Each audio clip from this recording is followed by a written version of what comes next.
Thank you, Mr. President. I take the floor to exercise India's right of reply in response to Pakistan's defense of terrorism. It is extraordinary that the state which protected Osama bin Laden and sheltered Mullah Omar should have the gumption to play the victim. By now, all Pakistan's neighbors are painfully familiar with these tactics of creating narratives based on distortions, deception, and deceit. This august assembly and the world beyond know that efforts at creating alternative facts do not change reality. Mr. President, in its short history, Pakistan has become a geography synonymous with terror. The quest for a land of pure has actually produced the land of pure terror. Pakistan is now Terroristan, with a flourishing industry producing and exporting global terrorism. Its current state can be gauged from the fact that Hafiz Mohammed Saeed, a leader of the United Nations designated terrorist organization, Lashkar-e-Taiba, is now sought to be legitimized as a leader of a political party.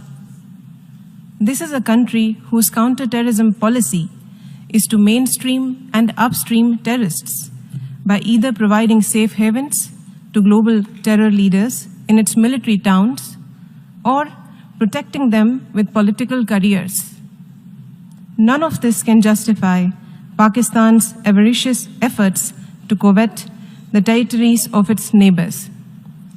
Insofar as India is concerned, Pakistan must understand that the state of Jammu and Kashmir is and will always remain an integral part of India.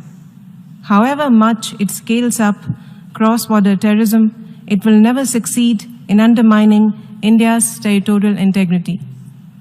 Mr. President, we also heard Pakistan complain about the consequences of its supposed counter-terrorism efforts. Having diverted billions of dollars in international military and development aid towards creating a dangerous infrastructure of terror on its own territory, Pakistan is now speaking of the high cost of its terror industry. The polluter in this case is paying the price. Mr. President, even as terrorists thrive in Pakistan and roam its streets with impunity, we have heard it lecture about the protection of human rights in India. The world does not need lessons on democracy and human rights from a country whose situation is charitably described as a failed state. Mr. President, Terroristan is in fact a territory whose contribution to the globalization of terror is unparalleled.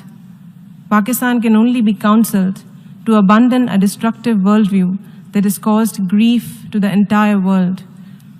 If it could be persuaded to demonstrate any commitment to civilization, order, and to peace, it may still find some acceptance in the Committee of Nations. I thank you, Mr. President.